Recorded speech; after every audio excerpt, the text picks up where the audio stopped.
नमस्कार दोस्तों, आपके अपने goal of student study platform में आपका बहुत-बहुत स्वागत है। दोस्तों, आज हम भारतीय संविधान के अनुच्छेदों के बारे में जानेंगे, जो कि आपके एग्जाम की दृष्टि से निश्चित रूप से हेल्पफुल साबित होंगे।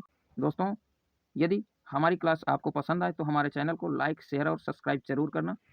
तो चलते हैं प्रश्नों की तरफ। भारतीय संविधान के किस अनुच्छेद में नैसर्गिक न्याय के प्रसिद्ध सिद्धांत सुनवाई के अधिकार का समावेश किया गया है? तो इसका ऑप्शन कौन-सा सही होगा? तो भारतीय संविधान के अनुच्छेद 311 के अंतर्गत नैसर्गिक न्याय प्रसिद्ध सिद्धांत सुनवाई के अधिकार का समावेश किया गया है। डियर स्टूडेंट, नैसर्गिक न्याय के सिद्धांत के तहत करदाताओं को कर निर्धारण को चुनौती और सबूत मांगने का अवसर प्रदान किया जाता है। निर्णयकर्ताओं को अपने निर्णय के लिए कारण भी बताना चाहिए, जो कि प्रासंगिक साक्ष्यों और तर्कों पर आधारित होना चाहिए। तो इसका ऑप्शन डी करेक्ट होगा। अगले प्रश्न की तरफ चलते हैं।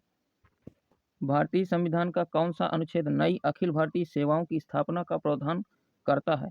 तो इसका कौन सा ऑप्शन सही होगा? तो भारतीय संविधान का अनुच्छेद 312 अखिल भारतीय सेवा की स्थापना का प्रावधान करता है।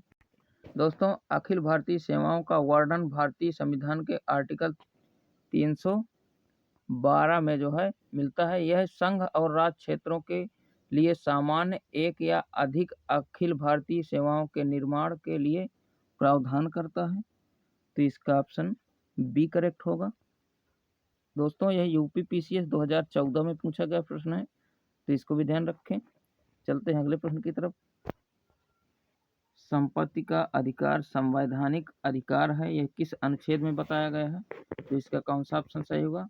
तो संपत्ति का अधिकार संवैधानिक अधिकार है, यह अनुच्छेद 300 का में बताया गया है। दोस्तों, 44वें संविधान संशोधन से पहले यह आर्टिकल 31 के अंतर्गत एक मौलिक अधिकार था, परंतु इस संशोधन के बाद इस अधिकार को आर्टिकल 300 के अंतर्गत एक विविध अधिकार के रूप में स्थापित किया गया है।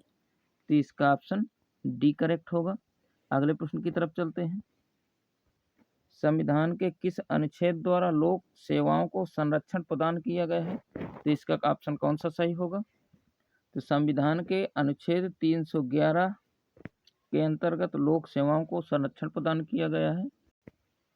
दोस्तों, यह आर्टिकल 311 के तहत दिए गए सुरक्षात्मक उपाय केवल सिविल सेवकों यानी लोक सेवा अधिकारियों पर लागू होते हैं।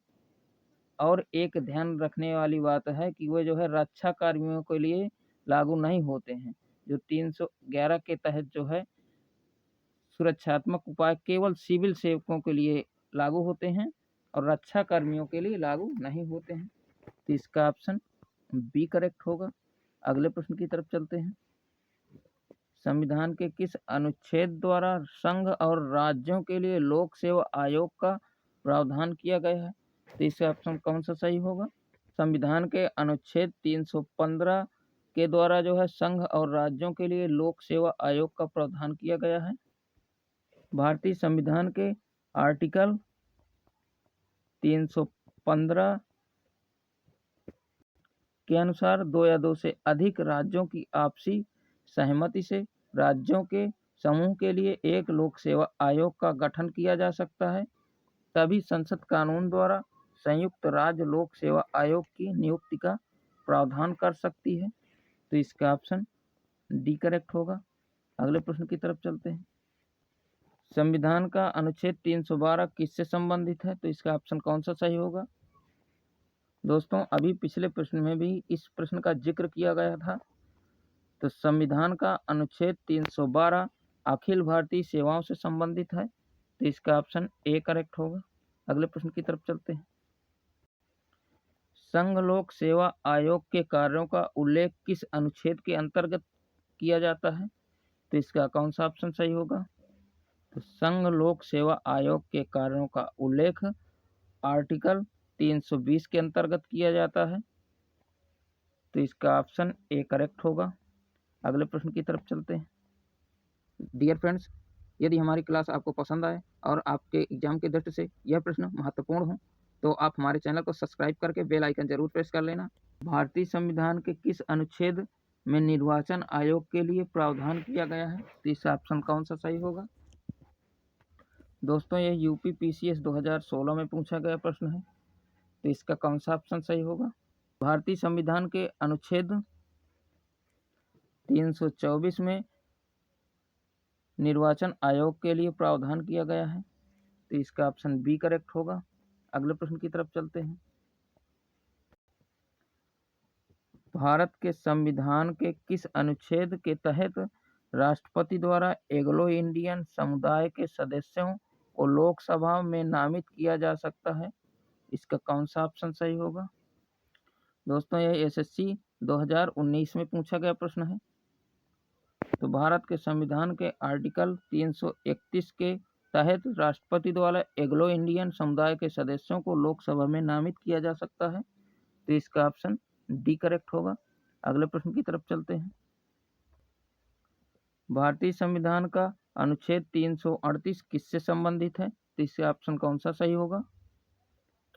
तो हमारे भारतीय संविधान का अनुच्छेद 338 राष्ट्रीय अनुसूचित जाति आयोग से संबंधित है, तो इसका ऑप्शन ए करेक्ट होगा।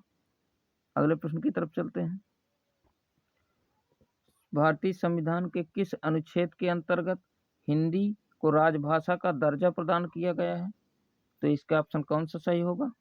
तो हमारे भारतीय संविधान के आर्टिकल 343 फर्स्ट के तहत या अंतर्गत हिंदी भाषा को राजभाषा का दर्जा प्रदान किया गया है, तो इसका ऑप्शन ए करेक्ट होगा। दोस्तों अनुच्छेद 343 के अंतर्गत हिंदी को राजभाषा का दर्जा प्रदान किया गया है। अगले प्रश्न की तरफ चलते हैं। किस अनुच्छेद में यह प्रावधान किया गया है कि राज्य की राजभाषा हिंदी तथा लिपि देवनागरी होगी? तो इसका ऑप्शन कौन सा सही होगा? दोस्तों तो यह जो है हमारे भारतीय संविधान के अनुच्छेद 343 में यह प्रावधान किया गया है कि राज्य की राजभाषा हिंदी तथा लिपि देवनागरी होगी, तो इसका ऑप्शन सी करेक्ट होगा। अगले प्रश्न की तरफ चलते हैं। संविधान के किस अनुच्छेद में हिंदी भाषा के विकास के लिए निर्देश दिया गया है? तो इसका ऑप्शन कौन सा सही होगा?